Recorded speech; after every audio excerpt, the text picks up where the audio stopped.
Hi everyone, my name is Antonia and this is PerryPictures. Today I'm doing another Autodesk Sketchbook tutorial focusing specifically on coloring.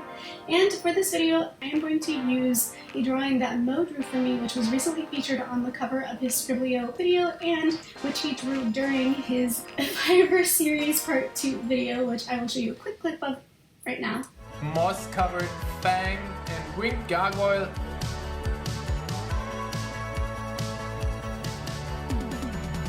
So just to get started, I have up on screen Autodesk Sketchbooks, and we are going to go ahead and start by importing the image that Mo already drew. So let's go ahead and go to File, Add Image, and that will pull up a window to your documents. And I'm going to go ahead and pick this JPEG of the gargoyle that Mo drew.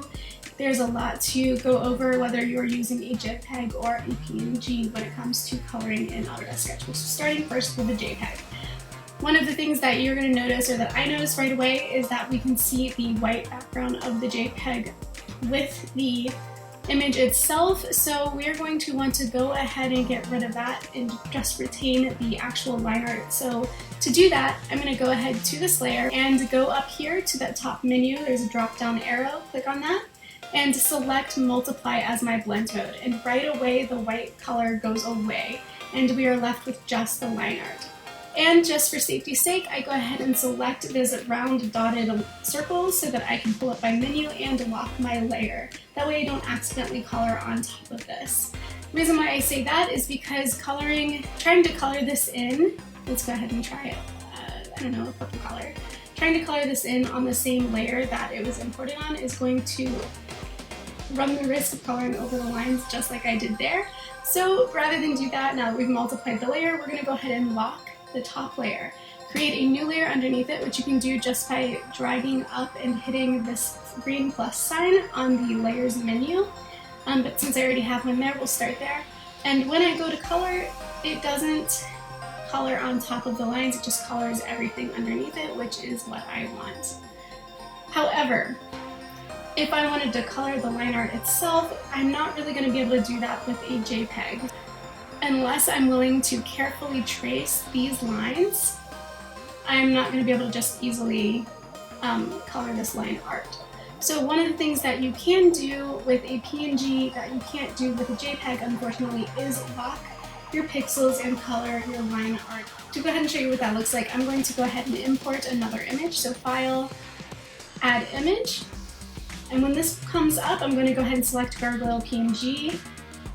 So now I have this PNG layer, and if I go ahead and hide the JPEG layer that I imported earlier, I'm still going to be able to see the gargoyle here. I can still see the colors that I colored beneath it. But one thing that we are able to do here that we were not able to do with the JPEG image is go over to the layers editor and see this little tab lock. It says lock transparency. If I click on that, and then I want to go over here and change the color of the line art. Say I don't want the line art to be black. I'm making a gargoyle, so I want a line art color that looks a little bit more like stone. I can come in here and paint right on top of that layer, and it will only change the color. It will only apply color to the line art itself. And that is one way to sort of get that Disney-esque style when coloring your artwork. Now that we've covered that, let's go ahead and start coloring for real this time. So I'm going to go ahead and leave my multiply JPEG layer right on top of my layer hierarchy and select this layer that is beneath it. And I'll go ahead and use this gray color that I already color picked from the color wheel, and we're just going to lay down some flats very quickly. One way to do it is to color it in like I was doing in my earlier example. Can sometimes go outside the lines, but there's easy edit undo. There's also the eraser function if you need to erase some of the things that go out of lines. But if you have solid line art without line art breaks in it, we can just go up here to this fill bucket tool. I'm going to, for now, because I'm doing my flat colors, select the flat fill. And if we go over here and click on that, and we will see that it has now multiplied. And if you hover over the icon, it will tell you sample all layers. That is what we want for this because the line art isn't technically on the color layer. And in order to fill bucket this, again, assuming that we have solid line art, we need to be able to sample all layers. So now I'm going to go ahead and start filling in some of these areas like this wing and the wing outline right here, but that seems to be the only area that has completely solid coverage. If I click anywhere else, it's just going to fill outside of the canvas because these are not closed lines. So we're going to go ahead and go back to the paintbrush method really quickly, and if I hit the space bar, I'll get this wheel. I can zoom in a little bit.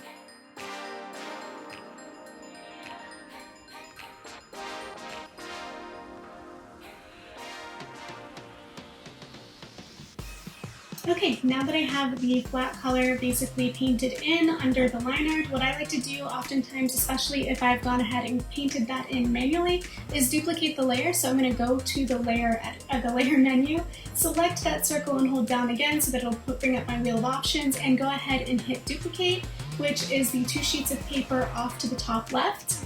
And then I will go ahead and collapse that down, so merge with below. That way I know I have very solid 100% fill. Sometimes when you use the brush tool or any of the brushes, they're not 100% opacity, so they can often leave things a little bit transparent, and that can come back to create issues for you in the future, especially when you work on the background, or if you put in some kind of pattern or gradient or shapes in the background, they might accidentally show through your character artwork. Now that I have that, I'm going to do the same thing that I did earlier when coloring the Lineart and the PNG, and that is lock pixels. And you do that again by hitting that padlock on the layer itself to lock transparency so that we are able to color directly on top of this without having to worry about going outside the lines. So now if I color in here, everything I do is going to stay only where the flat colors are, and it will not go outside of the character's body. And I don't really want to start with that purple color. I'm going to go ahead and bring the vibrance down a little bit, bring the saturation down a little bit, because I want to create a shadow. For this, I'm going to go ahead and pull up the brush library so that I can pick a different brush for doing my shading. I am a big fan of this brush, the Conceptual One brush under the Artist brush set. I'm not sure what size I currently have this at. It looks like it's set to a pretty large brush size, so let's go ahead and scale that down a little bit and then give it a try.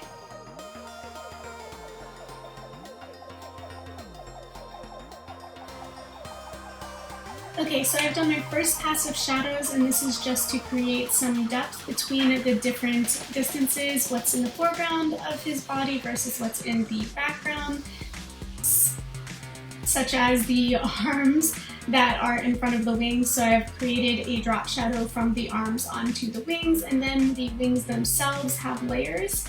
The more webby part of the wings, kind of like a bat wing, is a little bit thinner, so it's a little bit more concave or recessed from the outer side, so that's why I've created a shadow there.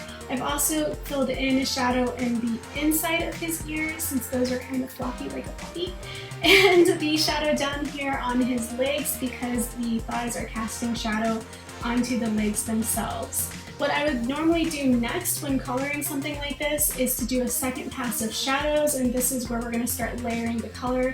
I don't know if it was apparent earlier when I was laying in this first pass, but as long as you don't pick up the pen or release the pen when you are doing a stroke of shadow, if you didn't quite get the thickness that you wanted, you can go back over it again, assuming that you haven't lifted your pen yet. And so I was able to make this pass a little bit thicker initially without picking up the pen, because if I had picked up the pen and then tried, I would have gotten something like this, where you can definitely see the layering happening. The layering can be a good thing though. So for like the ears here, I want the inner ear to be much darker from the shadow because it is recessed than the outer sort of, I'm not sure what to call this. So I would just leave that bit slightly in shadow while doing a darker or a deeper shadow on the inner part of the ear, just like I have here. And one of the other things I definitely want to do for this gargoyle is to create some contours to his face. He's got this really big snout, so I want to make sure that we're adding some depth here and creating the illusion of a 3D shape.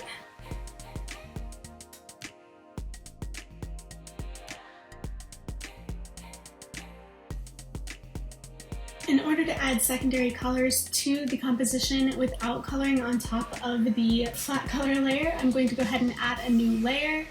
And once I've done that, I'm going to go ahead and change the blend mode again. There are a couple different options that you could choose at this point. You could choose the color blend mode, which will lay the color directly on top of that, but in this case I'm actually going to go with one that is called Lighten, and the reason why is because this color is already pretty dark and I want to really get the secondary colors that I'm adding to pop.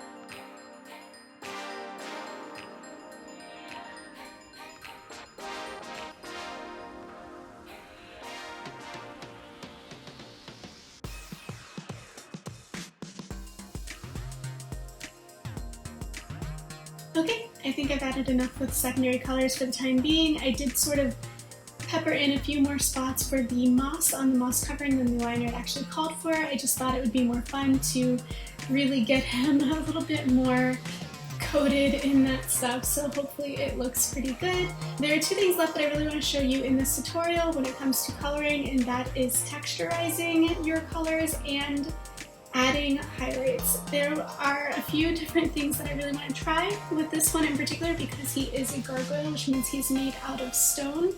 And the way that I want to go about this is to start by duplicating this base layer where we have our gray sort of foundation for his stone body. So I'm going to go ahead and duplicate that layer. I'm now going to use this new copy of the base layer to experiment with, keeping in mind that I still have my pixels locked.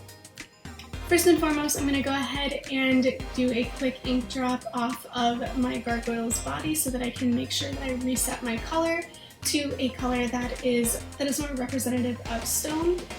And then I will go ahead and open up my brush library.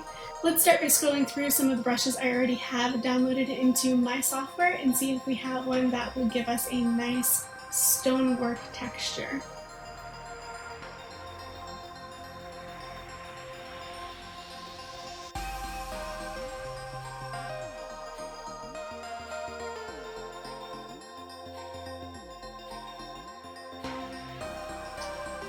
Alright, so I was able to try a couple different things and I've come to a result that I'm really liking, and I was able to use something that I wasn't expecting after adding the basic texture to the overall base in general, and that was a lightning bolt brush to add some more defined cracks, and I really like how it turned out. I think that it looks pretty cool. The only thing left to do now is to add some highlights and then to add some contrast with the background or the canvas itself behind the character. So to do highlights, I like to use what is called the soft glow layer. It is kind of the color dodge of Autodesk, and I tend to put that layer right on the very top of my layer hierarchy, even above the Lineart layer. Now that I've done that, I tend to switch over to the pen because I like to get nice smooth highlight lines.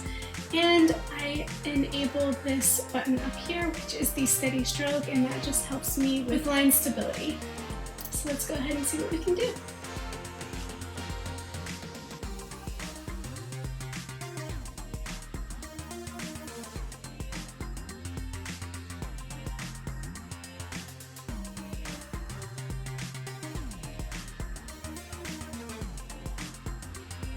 And there you have it.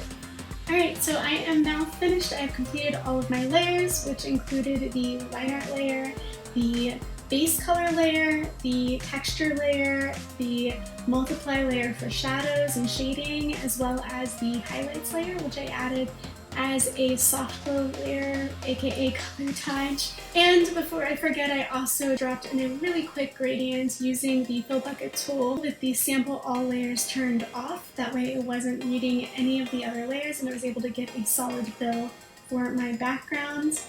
Add it all together and this is the final product. So I'm really excited about how it turned out, and I would love to hear your thoughts on the final coloring and whether or not this is helpful for you, if you would like more tutorials in the future, and if you have any specific topics that you would like me to cover, particularly in this software. I would like to thank very quickly Mo for doing the commission in the first place on Fiverr, otherwise there wouldn't even be a gargoyle for me to color, so thank you very much for that, Mo.